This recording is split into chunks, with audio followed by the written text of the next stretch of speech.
প্রিয় শ্রোতা, আসসালামু আলাইকুম। বুকস উইথ মহিউদ্দিন চ্যানেলে আপনারা শুনছেন আবু তাহের মিসবাহ হাফিজাহুল্লাহর বাইতুল্লাহর মুসাফির গ্রন্থটির অডিও বুক সিরিজ। আজ 10ম পর্ব, অধ্যায় 3, হজের কাফেলায়। মুসাফিরখানায় এসে হজরত আমাদের একত্র করলেন, ইহরামের মাসাইল বয়ান করলেন, হজের হাকিকত ও ফজিলত আলোচনা করলেন।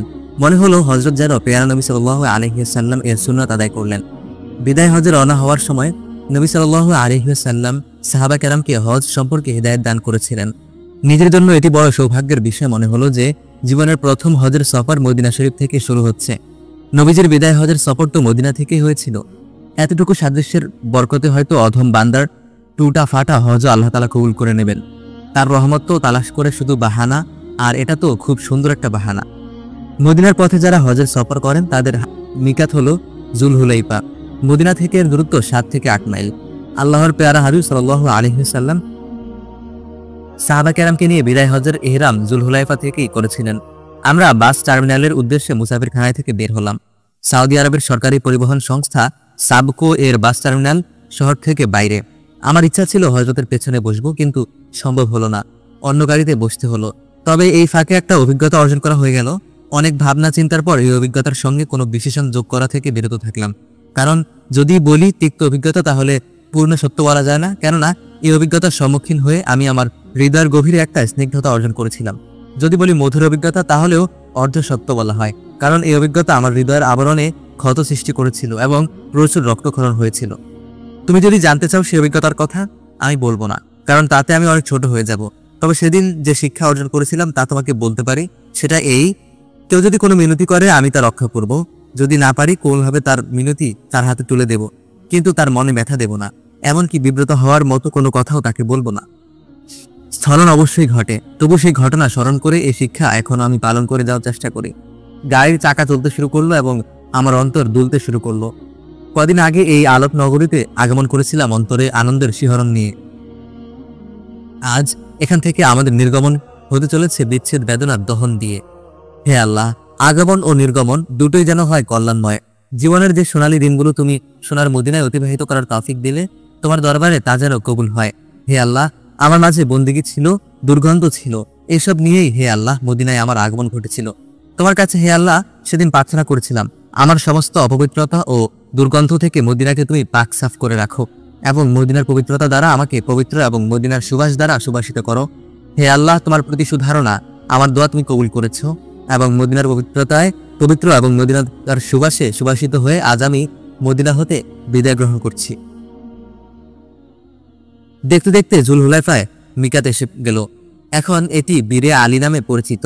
বাংলাদেশের হাজিদের ধারণা এই হযরত আলী রাদিয়াল্লাহু তাআলা আনহু এর কূপ। এখানে এসে তারা সেই কুয়া তালাশ করে এবং না পেয়ে হতাশ হয়।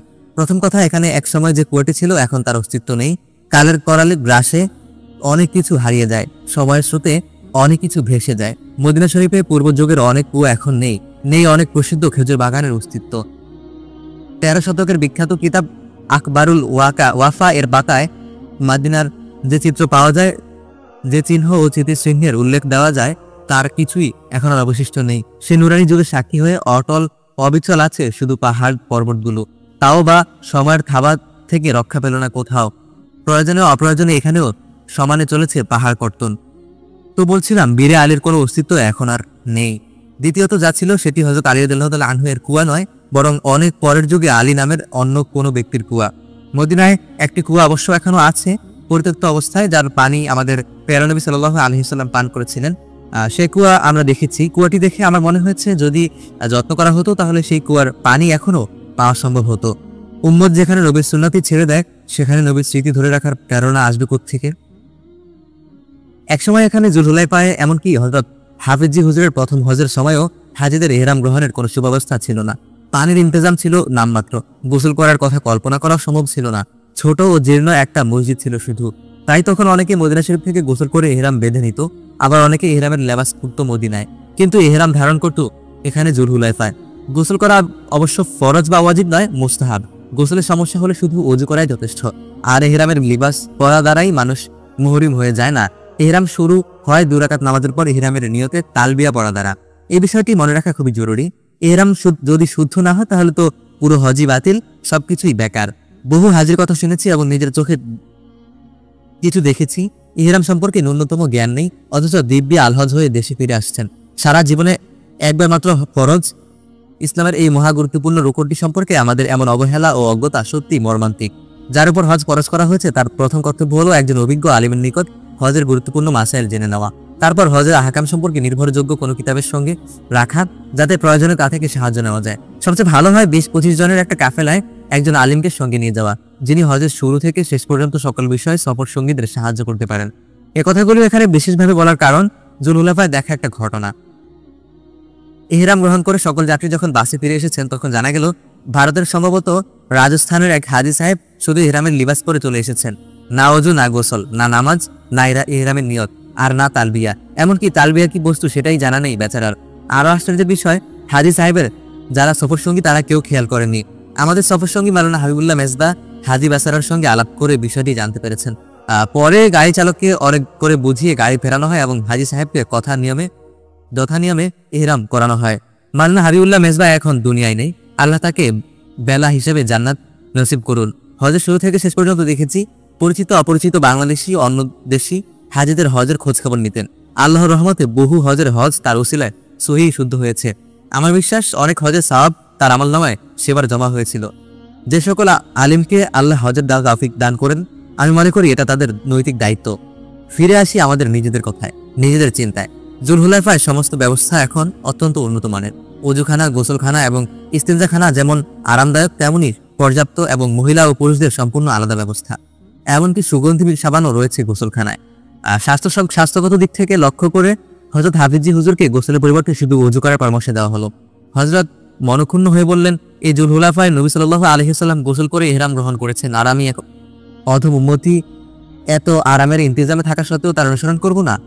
হযরত পূর্ণ ইন্তিমানের সঙ্গে গোসল করলেন, অথচ আমার মতো যুবক ভিড়ের ভয়ে গোসল না করার চিন্তা শুরু করেছিলাম। মাসালার অবকাশ অবশ্যই রয়েছে, তবে শুরু থেকে শেষ পর্যন্ত হজ কিন্তু মাসালার নাম নয়। হজ হলো ইশক ও মোহাব্বত এবং প্রেম ও ভালোবাসার নাম। হজের প্রতিটি আমলের মাধ্যমে বান্দাকে প্রমাণ করতে হয় যে সে এখন যুক্তি ও বুদ্ধির খোলস থেকে বের হয়ে এসেছে, আর সে এখন হৃদয়ের রাজ্যে এবং প্রেম ও ভালোবাসার জগতে প্রবেশ করেছে। প্রতিটি পদে ও পদক্ষেপে এখন সে তালাশ করবে যে আল্লাহর নবী কিভাবে হজ করেছেন, কোথায় কোন আমল কিভাবে আদায় করেছেন। প্রতিটি আমল সে অনুসরণ করবে, তার নবীকে অন্তত অনুসরণ করার চেষ্টা করবে, যাতে তার হজ অন্তত সুরতের দিক থেকে নবীর হজের সাথে সাদৃশ্যপূর্ণ হয়। তাই আমাদের হযরত অসুস্থতা সত্ত্বেও গোসলের সুন্নাত থেকে বিরত থাকতে রাজি হননি। আসলে বাইরের হজ তো আমরা সবাই করি, কিন্তু ভিতরের হজ কজন করি? গোসলের পর ইহরামের সাদা লেবাস পরে আমরা মসজিদে প্রবেশ করলাম। কালীন বিছানো বিরাট শানদার মসজিদ, লোকে লোকারণ্য। সকলে রওনা হয়েছেন হযরত ইব্রাহিম আলাইহিস সালামের ডাকে মিনা আরাফায় হাজির হওয়ার জন্য, মিল্লাতে ইব্রাহিমের প্রতি আনুগত্যের নতুন শপথ গ্রহণের জন্য। আশিক ও প্রেমিকের জন্য রয়েছে আলাদা লেবাস, সেই শুভ্র পবিত্র লেবাস তারা এখনো এখানে ধারণ করছেন। হাজার হাজার মানুষ, কিন্তু নেই কোনো গোল বা শোরগোল, পূর্ণ প্রশান্ত ও ভাব গম্ভীর পরিবেশ। ইহরামের সাদা লেবাসে পুরো মসজিদে এক অভাবনীয় সুন্দর দৃশ্য হলো। কোথাও যেন কোনো কলঙ্ক নেই, কালিমা নেই, ময়লা নেই, দাগ নেই। বাইরের শুভ্রতা সব ভেতরের জগৎকে যেন শুভ্র পবিত্র করে তোলে। মনে হলো মসজিদে যেন এক নুরানি জামায়াতের সমাবেশ। এরা যেন সুদূর অতীতের সেই নুরানি জামায়াতের অবশেষ। ধীরে ধীরে ভাব তন্ময়তায় আমাকে একটা আচ্ছন্ন করে দিল যে সময়ের ব্যবধান মুছে গেল। অতীতের রাজপথ ধরে আমি চলে গেলাম পেছনে, অনেক পেছনে। আধুনিক সভ্যতার কোনো চিহ্ন নেই সেখানে, আছে শুধু মরুভূমির বালু আর উটের কাফেলা। আমি যেন দেখতে পেলাম সেই নুরানি কাফেলাকে, আমিও যেন স্নাত হলাম সেই নুরানিয়াতে। ওই যে ইহরামের সাদা লেবাস করা দাখিল হলো, নামাজে দাঁড়ালো, রুকু করলো, সিজদায় গেল, কাদের নুরানি আওয়াজ শুনতে পেলাম, লাব্বাইক আল্লাহুম্মা লাব্বাইক, লাব্বাইকা লা শারিকা লাকা লাব্বাইক। লাব্বাইক ধ্বনির মাঝেই আমি আমার তন্ময়তা থেকে জাগ্রত হলাম এবং বুঝতে পারলাম আসলে এতক্ষণ আমার ভাবনা ও চেতনায় অতীত ও বর্তমানের লাব্বাইক ধ্বনির তরঙ্গ মিশ্রণ ঘটেছিল, কিংবা আমি বর্তমানের লাব্বাইক ধ্বনিতে অতীতের লাব্বাইক ধ্বনিরই প্রতিধ্বনি শুনছিলাম। হযরত নামাজে দাঁড়াবেন, কাছে গিয়ে বললাম, হযরত আমার ইহরামের লেবাস ঠিক করে দেন। হযরত মৃদু হেসে আবার চিবুক স্পর্শ করলেন এবং ইহরামের চাদরটা ঠিক করে দিলেন। এটা তো নিজেই পারতাম, আসলে অন্তরের ইচ্ছা ছিল ইহরামের লেবাসে হযরতের পবিত্র হাতের স্পর্শ গ্রহণ করার। স্পর্শ তো অন্য কিছু, স্পর্শই তো সবকিছু। ফুলের স্পর্শ কি তোমার মাঝে কোনো অনুভূতি সৃষ্টি করে না? তাহলে ফুলের মতো পবিত্র যারা, তাদের স্পর্শ কি তোমার মাঝে পবিত্রতার অনুভূতি সৃষ্টি করবে না? নামাজ শেষ হলো। ইহরামের নিয়ত করে হযরতের সঙ্গে আমরা তালবিয়া পাঠ করলাম। আমি আমার জীবনের প্রথম হজের মুহরিম হয়ে গেলাম। পরিচিত জীবন ও জগৎকে পরিত্যাগ করে আমরা নতুন লেবাসে নতুন এক জগতে প্রবেশ করলাম। আমি সেই জগতের আসল বাসিন্দা না হলেও তাদের কাতারে সামিল হয়ে গেলাম। দিনের তখনকার অনুভব কেমন ছিল তা কিভাবে বোঝাবো? আর মানুষকে তো তা বোঝানোর প্রয়োজনই বা কি? আফসোস শুধু এই যে জীবনের দীর্ঘ পথে চলতে গিয়ে সেগুলো নিজের মাঝে ধারণ করতে রাখতে পারিনি। ইশক ও মোহাব্বতের জীবন কাঠির ছোঁয়ায় আমি যেন তখন এক জীবন্ত মানুষ হয়ে উঠেছিলাম। এখন নিজেকে মনে হয় সেই জীবন্ত মানুষটির প্রাণহীন ছবি। তবু এখনো আল্লাহ যতটুকু রেখেছেন সেজন্য আল্লাহর শুকুর। বান্দা যখন শুকর করে আল্লাহ আরো বাড়িয়ে দেন। হযরত আমাদের নিয়ে মোনাজাত করলেন। হজের ইহরাম গ্রহণ করে এবং ইহরামের শুভ্র লেবাস ধারণ করে আল্লাহর দরবারে এটা আমার প্রথম মোনাজাত। তখন এমনই আত্মার অবস্থা যে হৃদয়ের আকুতি নিবেদন করার মতো কোনো শব্দ খুঁজে পেলাম না। ভেতরে ভেতরে আবেগের তরঙ্গে শুধু দোল খেলাম আর হযরতের মোনাজাতের সঙ্গে আমিন আমিন বলে গেলাম। মোনাজাত শেষ হলো। হযরত বললেন, হজের ফজিলত তো বয়ান করে শেষ করা যাবে না, তবে আর কোনো ফজিলত যদি নাও থাকে এতটুকুই ফজিলতই যথেষ্ট যে নবী সাল্লাল্লাহু আলাইহি ওয়াসাল্লাম ইরশাদ করেছেন, যে ব্যক্তি হজ করেছে আর হজের অবস্থায় কোনো অশ্লীলতা অনাচার করেনি সে হজ থেকে ফিরে আসবে ওই দিনের মতো যেদিন তার মা তাকে জন্মদান করেছে। সুবহানাল্লাহ। আমাদের সামনে এমন সুযোগ এসেছে সারা জিন্দেগীর সমস্ত গুনাহ খাতা থেকে পাক সাফ হওয়ার। সুতরাং খুব হুঁশিয়ার থাকা চাই, নফস ও শয়তানের ধোঁকায় যেন না পড়ে যাই এবং কোনো প্রকার গুনাহ ও নাফরমানি যেন না হয়ে যায়, অশ্লীল ও ফাহেসা কথাবার্তা যেন না হয়, কারোর সাথে কোনো রকমের ঝগড়া বিবাদ যেন না হয়। তুমি যদি হকের উপর থাকো তবু ঝগড়া বিবাদ না করা চাই। দিলের মধ্যে একথা সর্বদা ইয়াদ রাখা চাই যে ইহরামের লেবাস তো কাফনের লেবাস, মুর্দা মানুষের লেবাস। মুর্দা মানুষ কিভাবে গুনাহ করতে পারে? মুর্দা মানুষ কিভাবে ঝগড়া বিবাদ লিপ্ত হতে পারে? মৌতের মুর্দা তো আমাদের মতোই হবে। তাহলে ইহরামের মুর্দা আমরা কেন হতে পারবো না? তো আজ থেকে ইহরামের শেষ দিন পর্যন্ত আমরা হয়ে গেলাম মুর্দা। আল্লাহ না করেন যদি কখনো ভুল হয়ে যায়, পরস্পরকে আমরা ইয়াদ করিয়ে দেব যে ভাই আমার এখন ইহরামের মুর্দা ইনসান। সঙ্গে সঙ্গে ইস্তেগফার করে নেব। ভুল হয়ে যাওয়া বড় খাতরার বিষয় না, বড় খাতরার বিষয় হলো ভুলের উপর গাফলাত থেকে আল্লাহর কাছে পানাহ চাই। সুবহানাল্লাহ। এসব কথা কি আগে শুনিনি, পড়িনি? কিন্তু বহুবার পড়া ও শোনা কথাগুলো যখন হযরতের জবান থেকে বের হয়ে আসে তখন তা অন্যরকম হয়ে যায়। অন্তরের গভীরে যেন আঘাত করে, কঠিন আঘাত নয়, কোমল আঘাত, ধীরে ধীরে ঘুম থেকে জাগিয়ে তোলার মতো। হযরতের কথা শেষ হওয়ার আগেই মাওলানা মুমিনুল্লাহ সাহেব একটা চিৎকার দিলেন, যেন জিগর ফাটা চিৎকার। পুরো হজের সফরে এই মানুষটিকে মুর্দা মানুষই মনে হয়েছে আমার। হাঁটা চলা এবং উঠা বসায় তিনি আমাদের মাঝে ছিলেন, কিন্তু অন্য জগতে। হযরতের অনেকবার তার প্রশংসা করেছেন। এখনো তিনি বেঁচে আছেন এবং পৃথিবী আলো বাতাসকে নূরানিয়াত দান করছেন। তার এই স্নেহ শিশিরের আমি সবসময় সিক্ত। আমার জন্য তিনি যে সকল দোয়া করেন, ইনশাআল্লাহ যদি তা আল্লাহ তাআলা দরবারে কবুল হয়ে যায় আমি বড় ভাগ্যবান। আল্লাহ তাকে সুন্দর দীর্ঘ জীবন দান করুন, আমিন। হযরতের নসিবত শুনে খুব আপ্লুত হলাম এবং মনে মনে প্রার্থনা করলাম, হে আল্লাহ, তোমার দয়া ইহরামের কাফনে মুর্দা সেজে তোমার ঘরে রওনা হয়েছি। হে আল্লাহ, আমি যেন মুর্দা হই, আমার হজ যেন জীবন্ত হয়। হযরতের পেছনে মসজিদ থেকে বের হলাম। হযরত দাঁড়িয়ে দেখিলেন সবাই এসেছে কিনা। শেষ মানুষটি না আসা পর্যন্ত তিনি অপেক্ষা করলেন, তারপর বাসার দিকে রওনা হলেন। আমার মনে হলো তিনি এখানে একটা সুন্নত আদায় করলেন। কাফেলার সঙ্গীদের খবরগিরি করা সুন্নাত। আমাদের প্যারা নবী সাল্লাল্লাহু আলাইহি ওয়াসাল্লাম বিদায় হজের সময় অনেক আগেই ঘোষণা দিয়েছিলেন যাতে হজের সফরে যারা শরীক হতে চায় তারা প্রস্তুতি গ্রহণ করতে পারে। জোহরের পর মদিনা শরীফ থেকে রওনা হয়ে জুলহুলাফায় তিনি আসর আদায় করছেন এবং পরবর্তী দিন জোহর পর্যন্ত সেখানে অপেক্ষা করেছেন যাতে বিলম্বে আসা লোকেরা কাফেলায় শামিল হতে পারে। এখানে নবী সাল্লাল্লাহু আলাইহি ওয়াসাল্লাম তার আমল দ্বারা বুঝিয়ে দিয়েছেন কাফেলার যিনি আমির তার কর্তব্য হলো অন্য সবার প্রতি লক্ষ্য রাখা। হযরত যেন কিছু সময় অপেক্ষা করার মাধ্যমে সেই সুন্নাত আদায় করলেন। পুরো সফরে দেখেছি আমরা হযরতের আরামের যতটা না খেয়াল রেখেছি তিনি আমাদের খেয়াল রেখেছেন তার চেয়ে অনেক বেশি। আমরা হজের প্রতিটি আমল ঠিকমতো করতে পারছি কিনা সেদিকেও তার সতর্ক দৃষ্টি ছিল। একটা কথা বলতে ইচ্ছে করে, আমাদের আমিরে কাফেলার হজ ছিল যেন সেই মহান আমিরে কাফেলার হজের প্রতিচ্ছায়া। কিতাবে যা পড়েছি তাই যেন সচক্ষে অবলক্ষণ করেছি। গাড়ির চাকা সচল হলো, গাড়ি চলতে শুরু করলো বাইতুল্লাহর পথে। এখন আমি বাইতুল্লাহর মুসাফির। স্বপ্ন এখন শুধু স্বপ্ন নয়, আমার জীবনের স্বপ্ন এখন পূর্ণ পেখম মেলা ময়ূর। আল্লাহ যে তার খলিলকে আদেশ করেছিলেন, মানুষের মাঝে ঘোষণা দাও হজের, আসবে তারা তোমার কাছে পদব্রজে এবং সকল শীর্ণ বহনের উপর, আসবে তারা সকল দূরপথী পথ থেকে। তখন থেকে শুরু হয়েছে হযরত ইব্রাহিম আলাইহিস সালাম এর দাওয়াতি কাফেলার যাত্রা।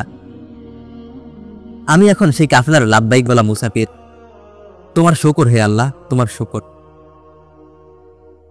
এমন মুবারক সফরে যেন গাফলতের ঘোরে কেটে না যায় সেজন্য হযরতের নির্দেশ মাওলানা ফজলুল হক আমিনী সাহেব কিছু কথা বললেন।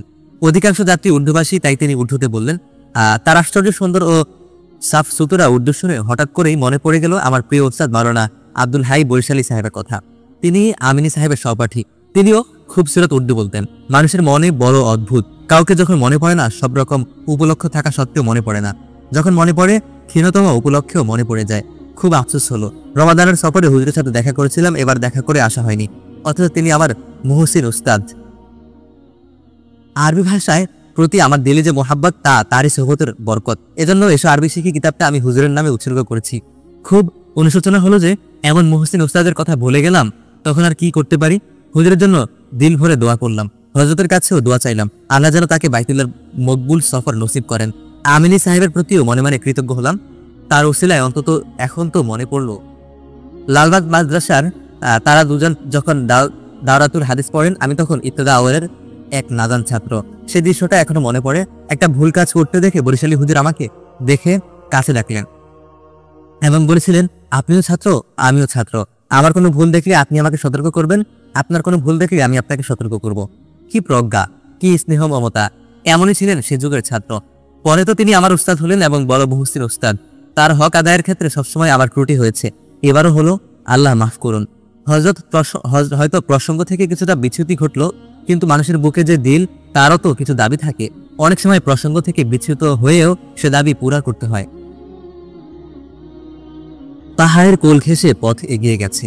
সেই পথ ধরে বাস ছুটে চলেছে, আর বাসের ভেতরে তালবিয়ার সুমধুর আওয়াজ ধ্বনিত হচ্ছে, লাব্বাইক আল্লাহুম্মা লাব্বাইক, লাব্বাইক লা শারীকা লাকা লাব্বাইক, ইন্নাল হামদা ওয়ান নি'মাতা লাকা ওয়াল মুলক লা শারীকা লাকা লাব্বাইক।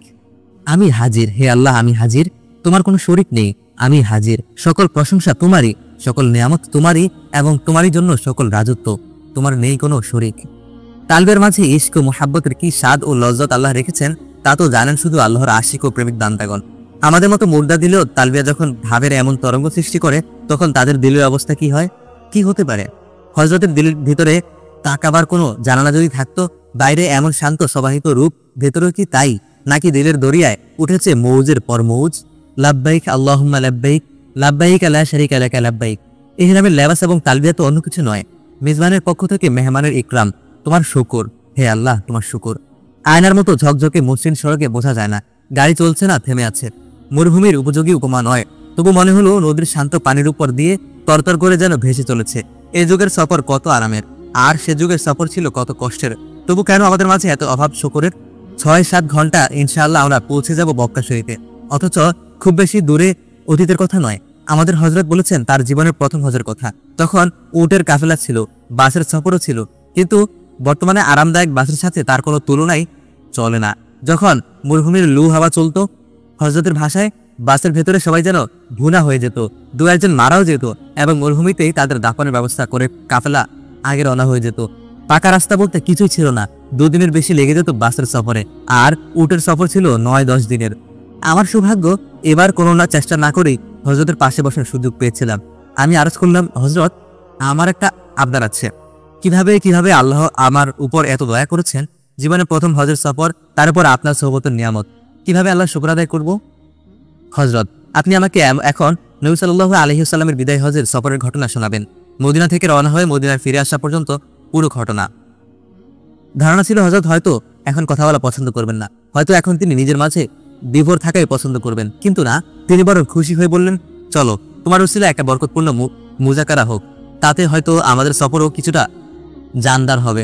হযরত খুব স্বাদ ও লজ্জত নিয়ে বয়ান করলেন নবী সাল্লাল্লাহু আলাইহি ওয়াসাল্লামের বিদায় হজের পুরো ঘটনা, কিভাবে তিনি মদিনা থেকে রওনা হয়েছেন, পথে কোথায় কোথায় মঞ্জিল করেছেন, কিভাবে মক্কা প্রবেশ করেছেন, মিনায় গমন করেছেন, আরাফায় উকুফ করেছেন, মুজদালিফায় রাত্রি যাপন করেছেন, রামি জামরা ও কোরবানি করেছেন, এবং মক্কায় ফিরে এসে মদিনায় প্রত্যাবর্তন করেছেন। বিশদভাবে সবকিছু বয়ান করলেন। তিনি এমন জোশ ও উদ্দীপনা এবং জজবা ও উচ্ছ্বাসের সাথে বর্ণনা করলেন যেন বৃদ্ধের অবয়বের তারুণ্যের ছবি। শুরু থেকে শেষ পর্যন্ত ঘটনা যেন তার চোখের সামনে। বুখারী মুসলিমের কিতাবুল হজ অধ্যায়ে বিদায় হজের বর্ণনা পড়েছি, খুব বেশি দিন হয়নি, কিন্তু আজ যা শুনলাম তাতে কলব ও রূহ যেন আবার তাজা হলো, ইশক ও মুহাব্বত যেন নতুন শাওক ও জজবা লাভ করলো। বরং আমি যেন হজের সফরে হজের নতুন তারবিয়াত হাসিল করলাম। আমার মনে হলো হজের সফরে এভাবে যদি নবী সাল্লাল্লাহু আলাইহি ওয়াসাল্লামের বিদায় হজের বয়ান শোনা যায়, তাহলে তা অশেষ বরকতের কারণ হতে পারে। কজন হাজী সাহেব জানেন বিদায় হজের বয়ান? বাইতুল্লাহর আশেক এবং নবীর প্রেমিক যারা তাদের জন্য এই অজ্ঞতা কত লজ্জার বিষয়। পূর্ণ গতিতে গাড়ি এগিয়ে চলেছে মক্কার ভূমিতে, আর হযরত বয়ান করে চলেছেন প্যারা নবী সাল্লাল্লাহু আলাইহি সাল্লামের বিদায় হজের মোবারক সফরের কাহিনী। বিমুগ্ধ দৃষ্টিতে আমি তাকিয়ে আছি তার নূর ঝলমল করা চেহারার দিকে। আমার কানে যেন মধুবর্ষণ এবং হৃদয় যেন আলোর প্লাবন। আমার সমগ্র অস্তিত্বে যেন আনন্দের শিহরণ। আমার স্রষ্টার প্রতি, আমার আল্লাহর প্রতি শকর ও কৃতজ্ঞতার গভীর অনুভূতিতে হৃদয় মন আপ্লুত হলো। হজের সফরে আমিও আজ মদিনা থেকে মক্কার যাত্রী। এই যে ক্ষীণতম সাদৃশ্য, এরও কোনো বরকত রয়েছে নিশ্চয়ই। তাই তো আজকের আরামের সফরের মাঝেও অনুভব হলো সেই নুরানি কাফলার নুরানি সফরের কিছুটা স্নিগ্ধতা, কিছুটা পবিত্রতা। আমি যেন এ যুগের শীতল গাড়ির আরামের যাত্রী নই, আমি যেন সে যুগের উত্তপ্ত মরুর উটের কাফেলার মুসাফির। সময়ের সীমারেখা যেন মুছে গেছে ভাবের এবং অনুভবের প্রবল প্রবাহে। উটের দুরনীতে দোল খেয়ে আনন্দের তরঙ্গে আন্দোলিত হয়ে আমিও যেন এগিয়ে চলেছি সেই কাফেলার পেছনে পেছনে। হযরত বললেন, নবী সাল্লাল্লাহু আলাইহি ওয়াসাল্লাম জুল হুলাইফা থেকে রওনা হয়ে রওহা নামক স্থানে মঞ্জিল করলেন। মদিনা থেকে রওহা 2 রাতের দূরত্ব। এখনো তার রওহা নামেই পরিচিত। আমার প্রথম সফরের সময়ও উটের কাফেলা মদিনা থেকে রওনা হওয়ার পর এটা ছিল নবী সাল্লাল্লাহু আলাইহি ওয়াসাল্লামের দ্বিতীয় মঞ্জিল। আমি আরজ করলাম, হযরত নবী সাল্লাল্লাহু আলাইহি ওয়াসাল্লাম যে পথে সফর করেছেন এবং যেখানে যেখানে মঞ্জিল করেছেন, এখনো যদি সে পথেই সফর হতো এবং মঞ্জিলে কিছুক্ষণ গাড়ি থামতো, তাহলে কি ভালো হতো না? এ যুগের মুদ্রার সফরগুলো সেই সফরের অনুকরণ বরকতে কিছুটা কি জানদার হতো না? তিনি বললেন, আল্লাহর যা ইচ্ছা করেন তাই হয় এবং তাতেই কল্যাণ। তারপর তিনি বললেন, রওহা উপত্যকায় নবী সাল্লাল্লাহু আলাইহি ওয়াসাল্লাম নামাজ পড়েছেন এবং ইরশাদ করেছেন, আমার আগে 70 জন নবী এখানে নামাজ পড়েছেন। স্থূল চোখে যদিও রওহার সেই পবিত্র উপত্যকা আমার দেখা হলো না, কিন্তু কল্পনার দৃষ্টিতে বাধা দেবে কে?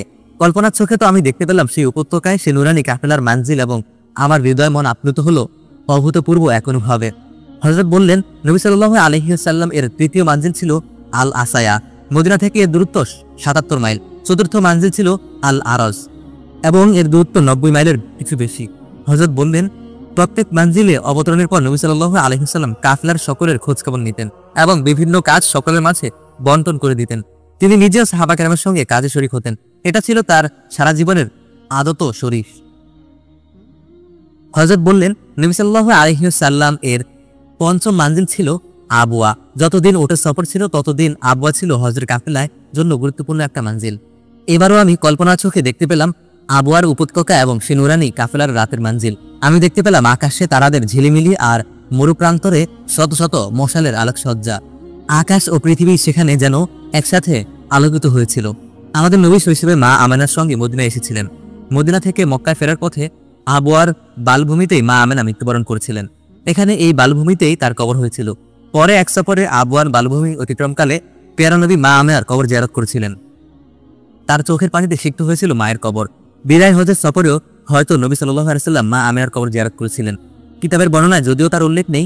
হযরতকে জিজ্ঞাসা করলাম, আপনার প্রথম হজের সফরে কি আবওয়ার মা আমেনার কবরের চিহ্ন ছিল? হযরত বললেন, না, কোনো চিহ্ন ছিল না।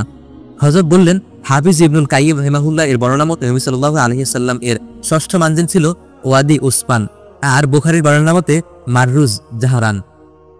উসপান উপত্যকা অতিক্রমকালে নবী সাল্লাল্লাহু আলাইহি ওয়াসাল্লাম হযরত আবু বকর রাদিয়াল্লাহু তাআলা আনহুকে জিজ্ঞাসা করলেন, হে আবু বকর, এটি কোন উপত্যকা? তিনি আরজ করলেন, ইয়া রাসূলুল্লাহ, এটি উসপান উপত্যকা। নবী সাল্লাল্লাহু আলাইহি ওয়াসাল্লাম বললেন, আল্লাহর নবী হুদ ও সালেহ আলাইহিস সালাম দুটি লাল উটে সাওয়ার হয়ে এই উপত্যকা অতিক্রম করেছেন। তারা বাইতুল্লাহর হজের নিয়তে তালবিয়া পড়েছিলেন। হযরতের পাক জবানে এই বয়ান শুনে আমার অন্তরে অভূতপূর্ব এক ভাবের উদয় হলো। উসপান বা উপত্যকা কত দূরে কে জানে? হে ওয়াদি উসপান, তোমাকে সালাম। আমার প্যারা নবীর সে পবিত্র সফরের প্রতিটি মঞ্জিলকে সালাম। হযরত বললেন, নবী সাল্লাল্লাহু আলাইহি ওয়াসাল্লাম এর পরবর্তী মঞ্জিল ছিল শারিফ। মক্কা থেকে এর দূরত্ব মাত্র 6 মাইল। শারিফের বিস্ময়কর ঘটনা এই যে, উমরাতুল কাজা এর সফরে এখানে নবী সাল্লাল্লাহু আলাইহি ওয়াসাল্লাম হযরত মাইমুনা রাদিয়াল্লাহু তাআলা আনহাকে বিবাহ করেছেন এবং উমরা শেষ করে ফেরার পথে এখানে একটা গাছের নিচে তাঁবুতে হযরত মাইমুনা রাদিয়াল্লাহু তাআলা আনহু এর সঙ্গে বাসর যাপন করেছেন। বহু বছর পর শারিফেই হযরত মাইমুনা রাদিয়াল্লাহু তাআলা আনহা মৃত্যুবরণ করেছিলেন এবং সেই গাছের নিচেই তাকে দাফন করা হয়েছিল। 51 হিজরিতে উম্মুল মুমিনিনদের মাঝে তিনি সর্বশেষ মৃত্যুবরণ করেছেন। হযরত বললেন, প্রথম হজের সফরে আমি শারিফে এসেছিলাম। সেখানে তখন ছোট একটা মসজিদ ছিল এবং লোকেরা বলতো মসজিদটির অবস্থান হযরত মাইমুনা রাদিয়াল্লাহু তাআলা আনহা এর কবরের পাশেই। তবে কবরের কোনো আলামত তখন সেখানে ছিল না। আমাদের গাড়ি ছুটে চলেছে মক্কার পথে। কত দূরত্ব দুটি কাফেলার মাঝে, কত ভিন্নতা দুটি সফরের মাঝে। দূরত্ব, সময়ের এবং সম্পর্কের ভিন্নতা, পবিত্রতা এবং শুভ্রতার। তবু তো আছে একটা নৈকট্য, একটি অভিন্নতা, লক্ষ্য ও উদ্দেশ্যের নৈকট্য এবং লাব্বাইক আল্লাহুম্মা লাব্বাইকের অভিন্নতা। এটা ভাবলে অন্তরের গভীরে কিছুটা সান্ত্বনা আসে, আশা ও আশ্বাসের একটুখানি পরশ তো লাগে। হযরত বললেন, নবী সাল্লাল্লাহু আলাইহি ওয়াসাল্লাম এর সর্বশেষ মানজিল ছিল মক্কার নিম্নভূমিতে। মক্কা ও তার নিবের মাধ্যমে মধ্যবর্তী স্থান জিতোয়ায় নবীজি এখানে রাত্রি যাপন করেছেন, ফজর আদায় করেছেন এবং গোসল করেছেন। হযরত বললেন, মক্কা প্রবেশ করার আগে গোসল করা মুস্তাহাব, যদি সম্ভব না হয় তাহলে ওযু করে নেওয়াই যথেষ্ট। হযরত বললেন, সেদিন ছিল রোববার। আল আজরাক উপত্যকা হয়ে মক্কার ঊর্ধ্বভূমিতে দিকে দিনের বেলা নবী সাল্লাল্লাহু আলাইহি ওয়াসাল্লাম মক্কা শরীফে প্রবেশ করেছিলেন। আল আজরাক উপত্যকা অতিক্রম করার সময় নবী সাল্লাল্লাহু আলাইহি ওয়াসাল্লাম বলেছেন, আমি মুসাকে দেখতে পাচ্ছি যে তিনি উচ্চস্বরে তালবিয়া পড়ছেন। বুখারী শরীফে এই হাদিস পড়েছি, কিন্তু হযরতের জবানে শোনার পর আমার সামনে অন্তর্জগতের যেন এক নতুন দিগন্ত উন্মোচিত হলো। সেখানে দৃশ্য এবং অদৃশ্য একাকার হয়ে যেন অব্যাখ্যাত এক সৌন্দর্য মহিমা উদ্ভাস লাভ করলো। কি ব্যাখ্যা এই হাদিসে নববীর! কোন কোন বরেণ্য মুহাদ্দিস তো বলেছেন এখানে কোনো রকম রূপকথা নেই, বরং হাকিকতি উদ্দেশ্য, কারণ নবীগণ জীবিত এবং রিজিক প্রাপ্ত। সুতরাং এই অবস্থায় তাদের হজ করা অসম্ভব নয়। যেমন মুসলিম শরীফের বর্ণনায় আছে, নবী সাল্লাল্লাহু আলাইহি ওয়াসাল্লাম হযরত মুসা আলাইহিস সালামকে তার কবরে দাঁড়িয়ে নামাজ পড়া অবস্থায় দেখেছেন। কোনো কোনো গবেষকের মতে এটা ছিল রূহের জগতের বিষয়। সম্ভবত নবী সাল্লাল্লাহু আলাইহি ওয়াসাল্লামের বাতিনি দৃষ্টিতে সামনে হযরত মুসা আলাইহিস সালামের রূহ দৃশ্যমান হয়েছিল। তাহলে কি আমরা একথা ভাবতে পারি যে আমাদের প্যারা নবী সাল্লাল্লাহু আলাইহি ওয়াসাল্লাম যিনি মদিনায় শুয়ে আছেন, তার পবিত্র রূহ এখনো আল্লাহর ঘরে হজ করেন এবং তার এতিম উম্মাত পৃথিবীর দূর দূরান্ত থেকে এসে কিভাবে হজ করে তা অবলোকন করেন? রুহানিয়তের জগতে যারা অতুচ্ছ মর্যাদার অধিকারী, তাদের অন্তর্দৃষ্টির সামনে হয়তো অনেক রহস্য উদ্ভাসিত হয়। এই ভাব ও ভাবনার হৃদয় ও আত্মা এমনই উদ্দীপিত হলো যে আমি জানি না কোন ভাষায় কিভাবে প্রকাশ করব তা। আমি আমার দিলের ভাবনা হযরতের সামনে পেশ করলাম। তিনি কিছুক্ষণ নীরব থেকে বললেন, এইসব ফিকির বান্দাকে আসল মাকসুদ থেকে গাফিল করে দেয়। বান্দার জন্য তো আল্লাহর রহমতই যথেষ্ট। মরুভূমির দিগন্তে সূর্য অস্ত গেল। পথে একটি জলাশয়ের মতো স্থান ছিল, সবুজ ঘাস ছিল। সেখানে বাস থামলো। হযরতের সঙ্গে আমরা মাগরিব আদায় করলাম। সে নামাজের কথা আজও মনে পড়ে। হযরতের আদেশে মাওলানা আতাউল্লাহ সাহেব নামাজ পড়ালেন। অপূর্ব এক বেদনা যেন ঝরে ঝরে পড়েছে তার তেলাওয়াত থেকে। ভেতরের সব তরঙ্গ যেন কালেমার মাধুর্যকে আশ্রয় করে বাইরে এসে আশ্রয় পড়েছে। সবসময় এমন হয় না, হৃদয় যখন অন্যরকম হয় তখনই শুধু এমন হয়। এখানে এই কাফেলার যতজন মানুষ, যতটা হৃদয় এবং যতটা হৃদয়েরই রয়েছে কিছু সিক্ততা, কিছু আর্দ্রতা, কিছু ভাব, কিছু তরঙ্গ। এতগুলো হৃদয়ের মাঝে একটি হৃদয় হোক না তা পাপের কালিমায় মলিন, একেবারে মাহরুম যাবে না। আল্লাহর রহমতের কাছে এই আশা অবশ্যই করা যায়। মধ্যপথে একটি বিশ্রাম ক্ষেত্রে দীর্ঘ সময়ের জন্য বাস থামল। হযরত আমাকে তামবিহ করে বললেন, মাগরিবের সময় বাস থেকে নামা ও ওঠার সময় আমি খেয়াল করেছি তুমি তালবিয়া পড়নি। ফিকহের কিতাবে দেখনি সাওয়ারি থেকে নামার সময় এবং সাওয়ারিতে ওঠার সময় উচ্চস্বরে তালবিয়া পড়া সুন্নত? আমি খুব লজ্জিত হলাম। এই তো আমাদের অবস্থা, গাফলতের উপর গাফলত, তবু দিলের ভেতরে নেই কোনো অনুতাপ অনুশোচনা। হযরতের মতো শফিক ও হাকিম মুরব্বির ছায়ায় রয়েছি বলেই না সতর্ক হওয়ার সুযোগ পেলাম। আমাদের হযরত এখন এ দুনিয়ায় নেই। সত্যিকার অর্থেই আমরা এখন এতিম। সারা জীবন যিনি যত হজ করেছেন, যত মানুষ তার সোহবতে হজ আদায় করেছেন, তাদের সকলের পক্ষ থেকে আল্লাহ তাকে উত্তম থেকে উত্তম বিনিময় দান করুন, আমিন। এবার বাস থেকে নামার সময় এবং ওঠার সময় উচ্চস্বরে তালবিয়া পড়লাম, লাব্বাইক আল্লাহুম্মা লাব্বাইক, লাব্বাইক লা শারীকা লাকা লাব্বাইক। বাস থেকে নেমে জরুরত থেকে পারেক হলাম এবং সামান্য কিছু খাবার গ্রহণ করলাম। আমি একা একা কোণে বসে খেতে চেয়েছিলাম। মাওলানা মুমিনুল্লাহ সাহেব এসে বসলেন এবং বললেন, মেহমানি করে যদি কবুল করেন তাহলে আজ আপনি আমাদের মেহমান। আমি বুঝতে পারলাম তিনি কেন আমাকে মেহমান বানাতে চান, কিন্তু এমন মানুষের দাওয়াত কবুল না করে উপায় কি? সুতরাং শুকরগুজারের সাথেই কবুল করলাম। এরা আসলেই অন্য জগতের মানুষ। এদের কাছ থেকে জিকির আসকারের শিক্ষা যেমন নেওয়া উচিত, তেমনি মাকারিমে আখলাকের শিক্ষাও গ্রহণ করা উচিত। এখনো মনে আছে, রুটি ও গোষ্ঠের টুকরো ছিল, তিনি আমার মুখে তুলে দিয়েছিলেন। তার সঙ্গে হয়তো তুলে দিয়েছিলেন অন্য কিছু, না হলে আমার চোখে তখন পানি আসবে কেন? মুসাফিরের দিল বড় নরম হয়, আর আমরা দুজনে ছিলাম বাইতুল্লাহর মুসাফির। তিনি বড় মুসাফির, আমি এক ক্ষুদ্র মুসাফির। তবু সেদিন আমি দিল ভরে দোয়া করেছিলাম তার জন্য। দোয়া করার জন্য তো বড় হওয়ার প্রয়োজন হয় না। সেখানেই এসে নামাজ পড়া হলো। বাস ছাড়ার তখনও কিছুটা দেরি। অনেক বাস থেমেছে, বাস আসছে, থামছে, আবার রওনা হয়ে যাচ্ছে। কয়েক হাজার হাজির উপস্থিতিতে পুরো এলাকা গম গম করছে। কেউ বাস ব্যস্ত পানাহারে গল্পগুজবে, কেউ মগ্ন একা একা পায়চারিতে। একজন শুধু নিমগ্ন বালুর উপর বিছানা। জানামাজ তো তার জীবনের সঙ্গী, এমনকি হজের মতো কঠিন সফরেও। সেদিন সেখানে একজন কালো হাজির শুভ্র হৃদয়ের পরিচয় পেয়েছিলাম। ঘটনা যদি লিখতে চাই তাহলে তো সফরনামা হয়ে যাবে সফরের চেয়ে অনেক দীর্ঘ। শুধু এইটুকু বলি, তার সঙ্গে আমার ভাষার ব্যবধান ছিল, শুধু হৃদয়ের তাপ এবং ইমানের উত্তাপ দিয়ে তিনি আমাকে বুঝিয়ে দিয়েছিলেন সুদূর আফ্রিকাতেও আছে আমার ভাই। দূর থেকে আলো দেখা গেল, আলোকিত মক্কার আলো, যেন আল্লাহর ঘরের প্রথম আভাস। এই আলো আরেকবার দেখেছিলাম রমাদানে, তাতে ছিল প্রথম অবলোকনের অনাস্বাদিত পূর্ব এক শিহরণ। আজ ছিল হারিয়ে যাওয়া প্রিয়তমকে ফিরে পাওয়ার সে আনন্দ, যা কিছুক্ষণের জন্য মানুষের অনুভূতিকে বিবশ করে রাখে।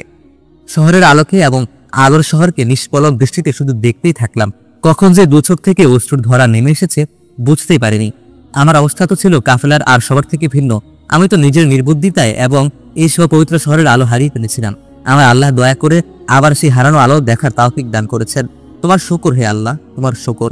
যাদের দৃষ্টি আছে তারা হয়তো এই আলো ছড়িয়ে দেখতে পান এবং অন্য কোনো আলোর উদ্ভাস। তাদের হৃদয়ের জগতে হয়তো জেগে ওঠে অন্যরকম কোনো ভাব তরঙ্গ। তখন ইস্ক মুহাব্বতের জোরওয়ার মাউস হয়তো তাদের ভাসিয়ে নিয়ে যায় অন্য কোনো রহস্য লোকে। আমি শুধু দেখতে পেলাম বিদ্যুতের লাল আলোর অপূর্ব সজ্জা, তাতেই হৃদয় ও আত্মা উদ্বেলিত হলো। আসন্ন মিলনের সুখানুভূতি সমগ্র অস্তিত্বের পরতে পরতে যেন অপূর্ব এক শিহরণ জাগালো। বাসের সকল যাত্রী আশিকানে হারাম তখন নতুন জাজবায়, নতুন উদ্দীপনায় পড়ে চলেছেন হজের তালবিয়া। লাব্বাইক আল্লাহুম্মা লাব্বাইক, লাব্বাইক লা শারীকা লাক লাব্বাইক। শহরে যে ধীরে ধীরে এগিয়ে আসছে, অথবা আমরা যে ধীরে ধীরে শহরের দিকে এগিয়ে চলেছি তা স্পষ্ট অনুভব করা যায়। দূরত্ব যত কমে আসছে, বুকের কম্পন এবং হৃদয়ের স্পন্দন ততই বেড়ে চলেছে। জানি না ভেতরের অবস্থাকে কিসের সাথে তুলনা করা যায়। শহরের আভাস দেখা যাওয়ার পর থেকে হযরত নিজেও বারবার দোয়া পড়লেন এবং আমাদেরও পড়ার তাগিদ দিলেন। আল্লাহুম্মা জাআল লানা বিহা করারান ওয়া রিজকান হাসানা।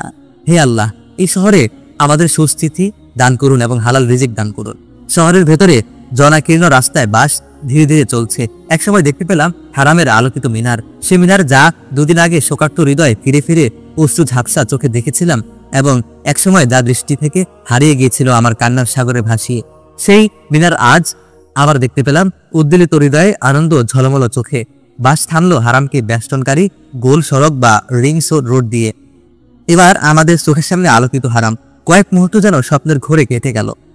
তারপর হযরতের অনুসরণ করে কম্পিত কণ্ঠে উচ্চারণ করলাম, আলহামদুলিল্লাহ, আলহামদুলিল্লাহি হামদান তাইয়িবান মুবারাকা, আল্লাহুম্মা আনজিলনি মুনজালাম মুবারাকা ওয়া আনতা খায়রুল মুনজিলিন। সকল প্রশংসা আল্লাহর, অশেষ উত্তম ও বরকতময় প্রশংসা। ইয়া রব, আপনি আমাকে দান করুন বরকতময় অবস্থান ক্ষেত্র। আপনি তো সর্বোত্তম অবস্থান ক্ষেত্র দানকারী। লাব্বাইক আল্লাহুম্মা লাব্বাইক, লাব্বাইক লা শারীকা লাক লাব্বাইক। আবেগের আতিশয্যে আমি তখন আত্মহারা। চোখের সামনে ভেসে উঠল রমাদানের 28 তারিখে সেই মুহূর্তটি। ঠিক এখান থেকে গাড়িতে উঠে বিদায় হয়েছিলাম। তখন কি কল্পনা ছিল এত অল্প সময়ের ব্যবধানে এমন আশ্চর্য উপায়ে আল্লাহ তাআলা তার নাদান বান্দাকে আবার ফিরিয়ে আনবেন হারামের পবিত্র অঙ্গনে? বান্দার যা কল্পনায় ছিল না, আল্লাহ তার অশেষ রহমতে এবং অসীম কুদরতে তাই বাস্তব করে দেখালেন। শুকর আলহামদুলিল্লাহ। বাস থামলো। হযরতের সঙ্গে আমরা বাস থেকে নামলাম। হযরতের ভক্ত মুরিদ জনাব কারি মিজান সেখানে হযরতের প্রতীক্ষায় ছিলেন, আর ছিলেন ফারুক সাহেব। আমার খবর তিনি জানতেন না, নিজের চোখকে যেন বিশ্বাস করতে পারছিলেন না। কয়েক মুহূর্ত নির্বাক তাকিয়ে থাকলেন। তারপর হযরতের উপস্থিতি ভুলে বেইখতিয়ার আমাকে বুকে জড়িয়ে ধরলেন। তার মুখে ছিল শুধু আলহামদুলিল্লাহ, আলহামদুলিল্লাহ। জানি না আল্লাহর ওয়াস্তে মোহাব্বত আর কাকে বলে। আল্লাহ তাকে উত্তম থেকে উত্তম বিনিময় দান করুন। হাজী মিজান বাংলাদেশের সিলেট জেলার অধিবাসী। হজ মৌসুমে বাড়ি ভাড়ার তেজারত করেন। নম্র ভদ্র মানুষ। মিসফালায় হারামের নিকটবর্তী একটা বাড়িতে তিনি হযরতের থাকার ইন্তজাম করেছেন। মোটামুটি প্রশস্ত একটা কামরায় সবার থাকার ব্যবস্থা। আমাদের অবস্থা যখন যাকে বলে ক্লান্তিতে চুরচুর, সুতরাং মনের গোপন ইচ্ছা তো ছিল বাকি রাত আরাম করে ফজরের পর তাওয়াফে কুদুম করব। আমাদের ধারণাও ছিল না হযরত তখনই তাওয়াফের কথা বলবেন, কিন্তু বয়সী বৃদ্ধ এই চিরতরুণ মানুষটি হারামে যাওয়ার প্রস্তুতি শুরু করলেন। সুতরাং তারুণ্যের লাজ রক্ষা করতে আমাদেরও 2-4 জন প্রস্তুত হলাম এবং হযরতের অনুগমন করলাম। হযরত যখন লজ্জা ও বেদনা মিশ্রিত কণ্ঠে বললেন, মিয়া, এই নাফাক কদম এই পাক জমিনে রাখতে শরম লাগে, ডর লাগে, তখন নিজেদের ধিক্কার দেওয়া ছাড়া আর কি করার ছিল? আমাদের না লজ্জা শরম আছে, না ডর ভয় আছে। আমাদের তো এই মাকামের পরিচয় মারিফাতই নেই। আর লজ্জা ভয় তো আসে মারিফাত থেকে। যিনি মারিফাতের যত উচ্চ স্তরে উপনীত হবেন তিনি ততই লজ্জিত ও শর্মিন্দা হবেন, ততই ভীত স্বতন্ত্র হবেন। তাই আমাদের ভয় সংকোচহীন আনন্দ যেমন স্বাভাবিক, তেমনি হযরতের শরম ও ডর অস্বাভাবিক কিছু নয়। বরং তিনি যাদের উত্তরসূরি তারা তো হারাম শরীফে প্রবেশ করার সময় বেহুশ হয়ে পড়ে যেতেন। কারো কারো সম্পর্কে তো বর্ণিত আছে যে লোকজনকে তিনি নিজের থেকে দূরে থাকতে বলতেন এই ভয়ে যে যদি তার উপর আসমানের আযাব নাজিল হয় তাহলে তারা যেন বিনা দোষে শুধু সঙ্গে থাকার কারণে বিপদগ্রস্ত না হয়। কবির ভাষায় তাদের ভাবনা হতো এমন, কাবা ঘরের তাওয়াফ করিতে চাই, দুয়ারে এসে হায় অনুমতি না পাই, গায়েব থেকে আসে আওয়াজ বারে বারে, কি করেছো বাইরে, সাহস করো ভিতরে আসার। হযরত আমাদের সতর্ক করে বললেন, তার আওয়াজে এমন ভয়ভীতি ছিল যে ভাবতে সত্যি অবাক লাগে। তিনি বললেন, মিয়ারা হুঁশিয়ার, সাবধান, মদিনায় ছিলে জামাল সৌন্দর্যের স্নিগ্ধতা, এখানে হলো জালাল প্রতাপের প্রখরতা। যেখানে তুমি বন্দিগি এখানে তুমি দাখিল হবে গোলামের লেবাসে। খুব সাবধান, এখানে যেন আদিয়াতের খেলাফ কোনো কিছু প্রকাশ না পায়, না জবানে না আদা ও আন্দাজে। হযরত হারাম শরীফে দাখিল হলেন এবং অবনত দৃষ্টিতে ধীর নম্র পদক্ষেপে অগ্রসর হলেন। তিনি আগে, আমরা তার পিছনে।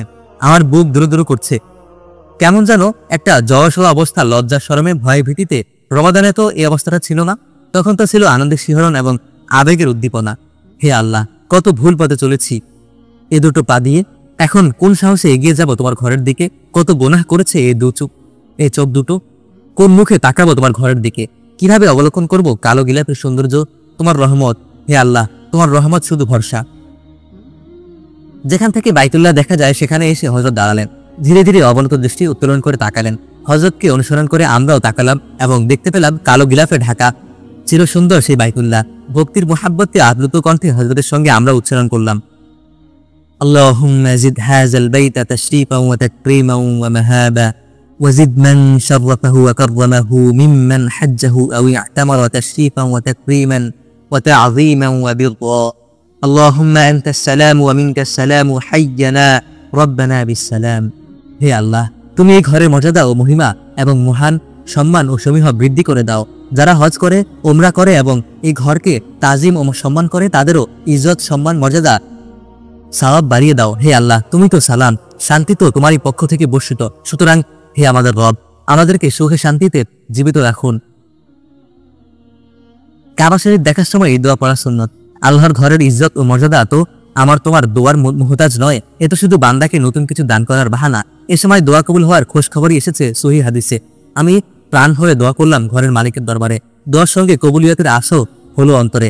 হযরত হাকিমুল উম্মত থানভী রহমাতুল্লাহি আলাইহি লিখেছেন, দোয়া করার সময় কবুলিয়তের আশা হওয়া দোয়া কবুল হওয়ার আলামত। হযরত ধীরে ধীরে নেমে এলেন তাওয়াফের চত্বরে। তার এই নেমে আসার দৃশ্যটি আমার আজীবন মনে থাকবে। জীবনে বহুবার নসিব হয়েছে বাইতুল্লাহর মাপাতে নেমে আসার। উম্মে হানির যে সিঁড়ি দিয়ে হযরত নেমেছিলেন, আমি সেখান দিয়েই নামি। এটা জরুরি নয়, তবু মনে হয় কিছুটা আশ্বাস যেন হৃদয় উদ্ভাসিত হয়। আল্লাহর ওলিকে ভালোবাসলে আল্লাহ কি খুশি হবেন না? ভালো না বাসলে যখন অখুশি হন। হযরতকে অনুসরণ করে আমরা নেমে এলাম মাতাকে।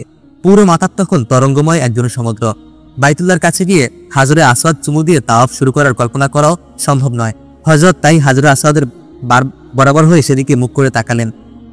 তারপর দুহাত তুলে বিসমিল্লাহি আল্লাহু আকবার বলে তালু দ্বারা হাজরে আসওয়াদের দিকে ইশারা করলেন এবং হাতের তালুতে চুমু খেলেন। তারপর তাওয়াফ শুরু করলেন। হযরত কি করছেন তা আমরা দেখেছি, কিভাবে করছেন তা দেখার দৃষ্টি আমাদের ছিল না। তবু এটাকেই আজ বড় সৌভাগ্যে মনে হয় যে তাকে দেখেছিলাম ঘরের সামনে, ঘরের মাতাফে। নুরানি মানুষটির সেই ঝিলমিল চেহারা, যা অন্তরে এখনো সমুজ্জ্বল। যদি আজকের মানুষকে দেখাতে পারতাম। মসজিদ থেকে সিঁড়ির অল্প কটি ধাপ পার হয়ে তিনি যখন মাতাতে নামলেন এবং ধীর পদক্ষেপে অগ্রসর হলেন, প্রতিটি পদক্ষেপ তার লেবাসের শুভ্রতা ও চেহারার উজ্জ্বলতা আরো যেন প্রখরতা লাভ করেছিল। কেউ যদি ভাবে এটা ভক্তির অতিশয্য, ভাবতে দাও। আমি শুধু বলবো, আমার তো তাতে লাভই হয়েছিল। সেই ভক্তিটুকু আমাকে তো শক্তি জুগিয়েছিল। এবং আশ্চর্য কি, এখনো তুমি যদি সেই ভক্তিকে একাত্ম হতে পারো, তুমিও হয়তো পাবে সেই হৃদয়ের কিছুটা সান্নিধ্য পরশ। যুগে যুগে এ পথে যে যা পেয়েছে, ভক্তিগুলোই তো পেয়েছে। যুক্তিগুলোকে কবে কি পেয়েছে বলো? হযরতকে অনুসরণ করে আমারও তাওয়াফ শুরু করলাম। আমরাও বাইতুল্লাহর দিকে না তাকিয়ে নজর নিচে রাখা হলো তাওয়াফের আদব। এ বিষয়ে হযরত আগে সতর্ক করে দিয়েছিলেন, তাই আমাদের তাওয়াফ ছিল নিচের দিকে, মন ছিল বরাবর। তবে প্রেমের তত্ত্বজ্ঞানী আজমের এমনকি কবি বলেছেন অন্য কথা, না দেখে পেতে চাই তোমার দেখা হে প্রিয়তম। হে চির সুন্দর, চির উজ্জ্বল, চির উত্তম প্রিয়ার তরু দেখা যায় শুধু কি চোখের তারায়? নেই কি তার আলোকছবি দিলের পর্দায়? তাওয়াফ চলছে, হযরতের পেছনে পেছনে আমরা এগিয়ে চলেছি, কিংবা কোনো ঢেউ, কোনো জোয়ার, কোনো স্রোত যেন আমাদের এগিয়ে নিয়ে চলছে। জীবনের বিভিন্ন সময় বিভিন্ন অবস্থায় হযরত হাফিজি হুজুরকে আমি দেখেছি।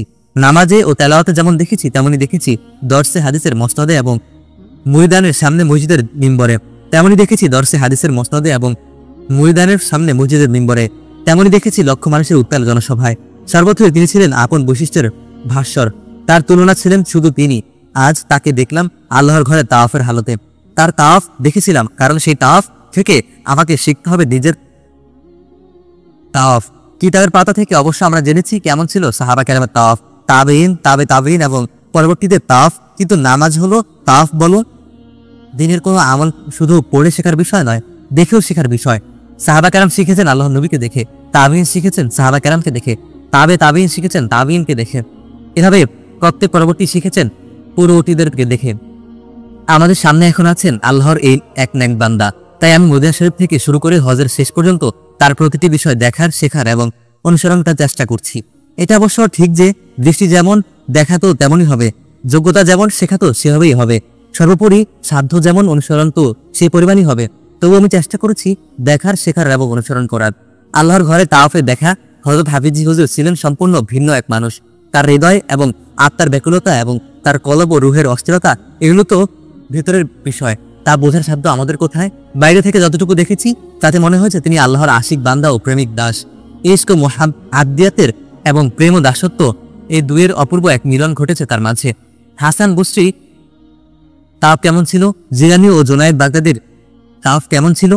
মারুফ কারখি ও বিশরে হাকি এবং রুমি তাবিজা এর তাওয়াফ কেমন ছিল? জানি না, আমি জানি না কেমন ছিল যুগে যুগে আল্লাহর আশিক বান্দাদের তাওয়াফ। তবে হযরতের তাওয়াফ দেখে বারবার ভেবেছি তাদের তাওয়াফ কি আরো সুন্দর, আরো সজীব ছিল, আরো বেশি ছিল সেই তাওয়াফের শানে ইশক ও শানে বন্দেগী। আমার শুধু মনে হয়েছে হযরতের এই যে তাওয়াফ, এর 1000 ভাগের 1 ভাগ যদি কারো নসিব হয় তাহলে অবশ্যই সে খুশ নসিব। হযরত ইফরাদ হজের ইহরাম করেছেন, আমরাও। সেই হিসাবে এটা ছিল শুধু তাওয়াফে কুদুম, যার পরে সাই নেই সুতরাং এর শুরুতে রামাল ও ইস্তিবা নেই। তবে তাওয়াফে জিয়ারতের পরবর্তী সাই যদি এখন করে নেওয়া হয় তাহলে এখানে রামাল ও ইস্তিবা করতে হবে। আমরা তাওয়াফে জিয়ারতের পরবর্তী সাই এখনই করে ফেলবো। তাই তাওয়াফের প্রথম 3 চক্করের রামাল ও ইন্তেজা করলাম। তাওয়াফে জিয়ারতের সময় যে প্রচন্ড ভিড় হয় সেদিক থেকে এখন সাই করে নেওয়া তুলনামূলক সহজ, বিশেষত মাজুর ও দুর্বলদের জন্য। আমরা চিন্তিত ছিলাম মাতাফের এই জনসমুদ্রে হযরত কিভাবে কি করবেন, যেখানে জওয়ানদেরও হিমশিম অবস্থা। কিন্তু তাকে মনে হলো এসব চিন্তার ঊর্ধ্বে। তিনি শান্ত, চিন্তিত, নিশ্চিত। তিনি শুধু কালো গিলাফের হাতছানিতে আকুল ও ব্যাকুল। তাওয়াফ শুরু হতেই বোঝা গেল হযরতের বিষয় আসলে অন্য কিছু। তার উপর রয়েছে রহমতের ছায়া এবং রহমানের মায়া। তিনি একটু একটু করে অগ্রসর হন, আর কোনো এক অদৃশ্য ব্যবস্থার সামনে জনতরঙ্গ একটু একটু করে সরে যায়। এমনকি প্রথম 3 চক্করে তিনি রামালও করলেন পূর্ণ শানের সাথে, একেবারে নির্বিঘ্নে। ইস্তিবার হালতে তার রামাল ছিল দেখার মতো দৃশ্য। সেদিনের রাষ্ট্রপতি নির্বাচনে যারা তার বার্ধক্যের কথা বলেছেন তাদের প্রতি আমার কোনো ক্ষোভ নেই। তারা তো তাদের মতো করেই ভাববেন, বলবেন, কিন্তু তারা যদি আজ এখানে থাকতেন অবশ্যই অনুতপ্ত হতেন নিজেদের মূর্খতার জন্য। জনাব আখতার ফারুক সাহেব এখন দুনিয়াতে নেই, আল্লাহ তাকে জান্নাত নসিব করুন। তিনি পরিকল্পনা করেছেন তাওয়াফের সময় হযরতকে বেষ্টনীতে রাখার, কিন্তু শেষ পর্যন্ত এমন হলো যে আমরা যুবকেরা হয়তো হযরতের বেষ্টনীতে নির্বিঘ্নে তাওয়াফে সমাপ্ত করলাম।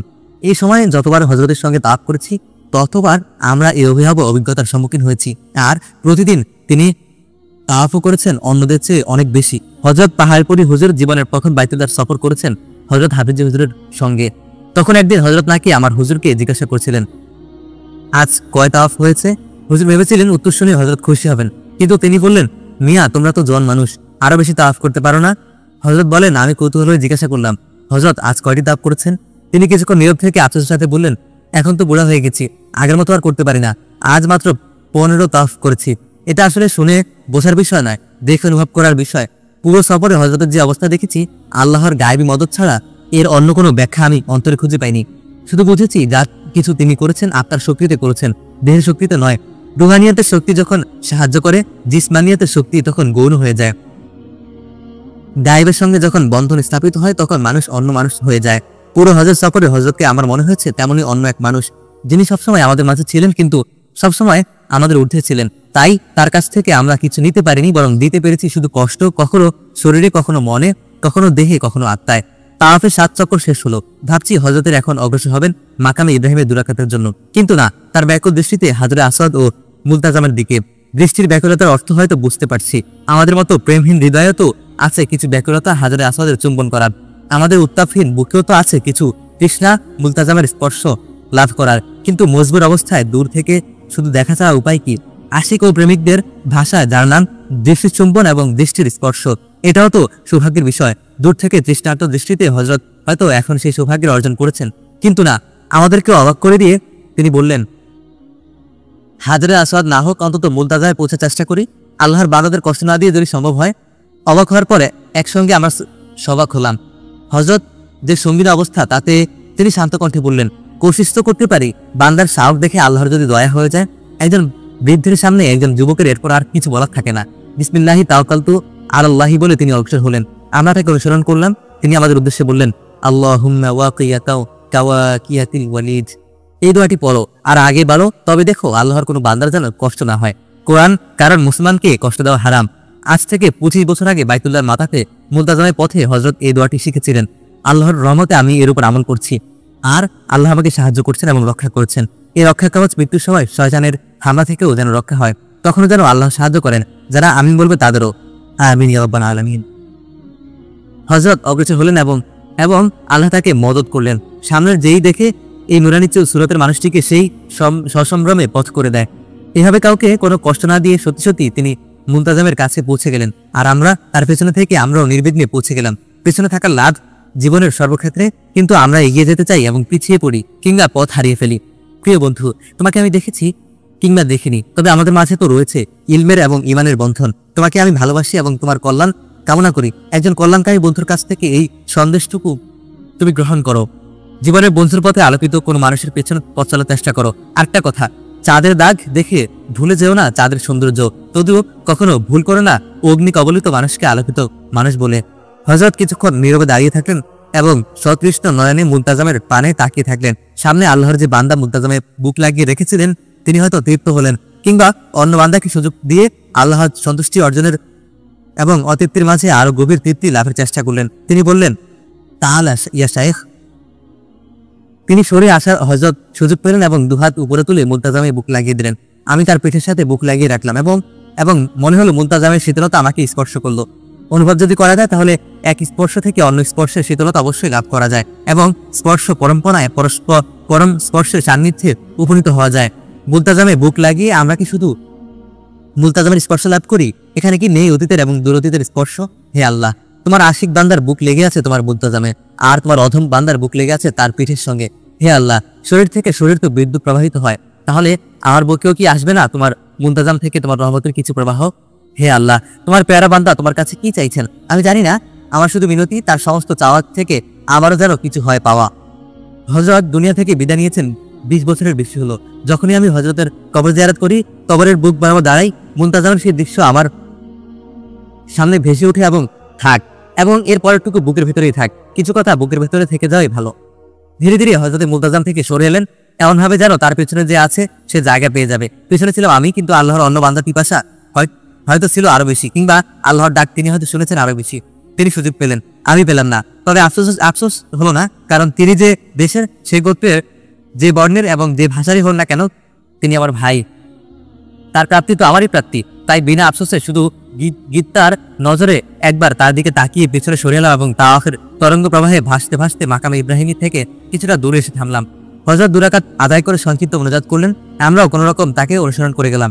হে বন্ধু, এবার আমি একটা শব্দ উচ্চারণ করব, যা শুধু কানেই নয় হৃদয়েও গভীর রিমঝিম সুর সৃষ্টি করবে। জামজাম। আহ, কি মধুর উচ্চারণ! মাতৃ মমতার সুধা যেন ঝরে পড়ে যায়। আবার বলি, জামজাম। শুধু উচ্চারণে হৃদয়ের তৃষ্ণা যেন নিবারিত হলো। আবার জামজাম। হৃদয়ের তৃষ্ণা যেন আবারও তৃপ্ত হলো। ওই যে জামজামের সিঁড়ি। হযরত এগিয়ে গেলেন, আমরা তাকে অনুসরণ করলাম। জামজামের অন্তহীন ফোয়ারা যেন পরম মমতায় আমাদের টেনে নিয়ে এলো। জামজামের এই মমতা সবার জন্য। তুমি পাপী গুনাহগার, জামজামের মমতা তোমার জন্য। তুমি যদি অনুতপ্ত হও, তোমারও জন্য। আমি মুসলিম, অপরাধী, জামজামের মমতা আমার জন্য। যদি হৃদয় আমার অনুশোচনায় দগ্ধ হয়। মুমিনের মাঝে এবং মুনাফিকের মাঝে পার্থক্য কি? আল্লাহর পেয়ারা হাবিব বলেছেন, জামজামের পানি। মুনাফিক জামজামার তৃপ্ত ভরে পানি পান করে না, করতে পারে না। মুমিন যত পান করে তত তৃপ্তি হয় না। আকণ্ঠ পান না করে তার তৃষ্ণা যেন নিবারিত হয় না। এই সিঁড়ি দিয়ে জীবনে প্রথম নেমেছিলাম একা একা, আজ আবার নামলাম হজের মৌসুমে আল্লাহর নেক বান্দার পেছনে পেছনে। আমার মতো স্থূল হৃদয়েও অনুভূত হলো দুয়ের পার্থক্য। তখন ছিল কিছু কিছু, এখন হলো অনেক কিছু। প্রাণ ভরে পান করলাম জমজমের শীতল পানি। আমি তৃপ্ত হলাম, আমি কৃতার্থ হলাম এবং অন্তরের গভীর থেকে কৃতজ্ঞতা জ্ঞাপন করলাম। আরেকটা সৌভাগ্য, হযরত আমাকে গ্লাস ভরে জমজম পান করালেন। আবার আবার আমি সময়ের রাজপথ থেকে দূর দিতে চলে গেলাম। আমি যেন সেই পবিত্র হাত থেকে জমজম পান করলাম, যে পবিত্র হাত থেকে ইনশাআল্লাহ একদিন আল কাউসারে পান করব। হে আল্লাহ, তোমার রহমতের কাছে এটা তো অসম্ভব করে চাওয়া নয়। হে আল্লাহ, যারা আমিন বলবে তারাও যেন আল কাউসারের হাজিরান হয়। আমিন ইয়া রাব্বাল আলামিন। প্রিয় শ্রোতা, বারবার ঠেকিয়ে ঠেকিয়ে এই যে দোয়া উসুল করে নেওয়া, তুমি কি বিরক্ত হও? আমি কিন্তু জানতাম না। আল্লাহর এক বান্দা আমাকে এই কৌশল শিখিয়েছেন। তিনি বলেছেন, লেখকদের বিরাট সুযোগ ও যুগ যুগ ধরে হাজার হাজার মানুষের দোয়া হাসিল করে যাওয়ার। তাছাড়া আমিন বলে দোয়া করে তুমি তো আর বঞ্চিত হবে না, তাই না?